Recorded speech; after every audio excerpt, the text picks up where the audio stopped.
মানে এই নামে আমাদের চিত্রনায়ক ইলিয়াস কাঞ্চনের উপর মানুষের আস্থার জায়গাটা কিন্তু শেষ হয়ে গেছে।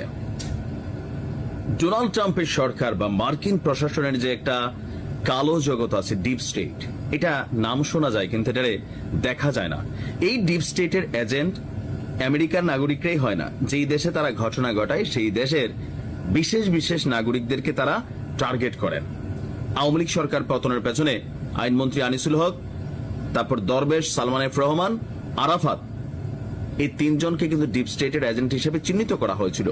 বাট ডক্টর ইউনূসের সরকার বসার পরে এই যে আমরা আজকে যে তথ্যগুলো দেখলাম, সেখানে চিত্রনায়ক ইলিয়াস কাঞ্চনও ডক্টর ইউনূসের এই সরকার উৎখাতের সাথে কানেক্টেড হয়ে গেলেন একটা দল গঠন করে। কারণ তার দলটাই ছিল ট্রাম্পের ফোকাসে। এই কথাগুলোকে আমি বলছি, আপনি দেখেন কি চাঞ্চল্যকর তথ্য আসছে।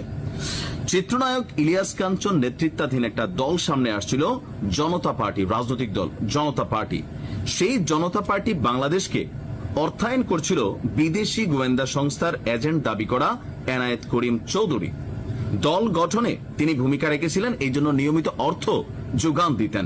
আর এনায়েত করিম চৌধুরীকে গোয়েন্দা পুলিশের জিজ্ঞাসাবাদে এই তথ্য দিয়েছেন। তিনি কয়েকদিন আগে বলছেন ট্রাম্প প্রশাসন অন্তর্বর্তী সরকারকে উৎখাত করার জন্য ভূমিকা নিছে, আর এখানে তত্ত্বাবধায়ক সরকার বসানোর জন্য ট্রাই করতেছে। আর এনায়েত করিম সেই এজেন্ডাকে বাস্তবায়ন করার জন্য দেশে আসছেন। এবং পুলিশের বক্তব্য থেকে আমরা এনায়েত করিমের বক্তব্য তো সরাসরি শুনি না, পুলিশের বক্তব্য থেকে আমরা এটাও শুনছি যে তিনি দেশে আসার পর পুলিশেরই কোন এক বড় ঊর্ধ্বতন কর্মকর্তা তাকে সাপোর্ট দিচ্ছেন, জাপা তাকে হোটেল ঠিক করে দিচ্ছেন। এদিকে আরো চাঞ্চল্যকর তো দেখেন, আরেকজন গ্রেপ্তার হয়েছে, নিজেকে সিআইএ এজেন্ট দাবি করা বাংলাদেশি বংশোদ্ভূত রহস্যময় মার্কিন নাগরিকের একজন বেতনভুক্ত সহযোগী গোলাম মোস্তফা আজাদ। তাকে গ্রেপ্তারের পর রিমান্ডে নেওয়া হয়। জিজ্ঞাসাবাদে আপনার উপপুলিশ মহাপরিদর্শকের সঙ্গে তাদের ঘনিষ্ঠ যোগাযোগের বিষয়টি সামনে আসে। এছাড়া 150 কোটি টাকার বিনিময়ে একজন প্রভাবশালী সচিবকে দুদকের মামলা থেকে বাঁচাতে চুক্তি হয় এনায়েত করিমের সাথে। বুঝতে পারছেন কি ঘটতেছে পর্দার আড়ালে? তার সঙ্গে বহু সরকারি কর্মকর্তার ঘনিষ্ঠ যোগাযোগ ছিল। রিমান্ডে পুলিশকে যে তথ্য সে দিয়েছে, বলা হচ্ছে যে জনতা পার্টি আত্মপ্রকাশের সঙ্গে এনায়েত করিম চৌধুরী শুরু থেকে জড়িত। পার্টির মানে ইলিয়াস কাঞ্চনের যে পার্টির গঠন থেকে শুরু করে পার্টি পরিচালনার জন্য সিংহভাগে অর্থ যোগান দিতেন এই এনায়েত। মামলার তদন্ত কর্মকর্তা বলছেন ইলিয়াস কাঞ্চন এবং তার নবগঠিত দলের সাথে এনায়েতের যোগাযোগের সত্যতা রয়েছে। এনায়েত এই দলে প্রতি মাসে 3.5 লাখ টাকা করে দিত, বাকি টাকা ইলিয়াস কাঞ্চন নিজে জোগাড় করত।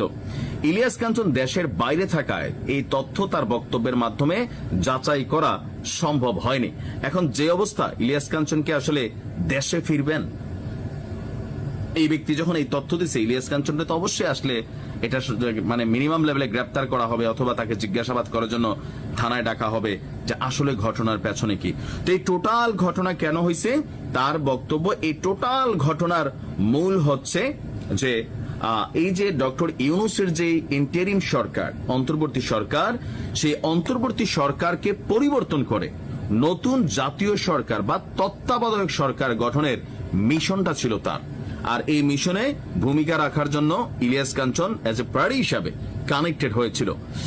আর তো বর্তমান প্রেক্ষাপটের আলোকে আসলে এখানে ভেতরের তথ্য কি, আমরা তো গণমাধ্যমে যা আসতেছে তা দেখতেছি, বাট মনে হচ্ছে ডক্টর ইউনূসের সরকারের পিছনে একটা বড় শক্তি কাজ করতেছে। হতে পারে সেটা আওয়ামী লীগের লবিস্ট থেকে কানেক্টেড, অথবা আমেরিকার প্রেসিডেন্ট ডোনাল্ড ট্রাম্প, মার্কিনী এই কি বলা হয় যে ঘাড়তেরা প্রেসিডেন্ট ডক্টর ইউনূসের সাথে তার যে আভ্যন্তরীণ দ্বন্দ্ব, ওই যে নির্বাচন নিয়ে বা সামান্য ইস্যুগুলা, সেগুলারই কি ঝাল মিটাচ্ছেন? এটা তো স্পষ্ট যে এই লোকের বক্তব্যে যে আমেরিকা এই সরকারকে ফালাই দিতে চাচ্ছে।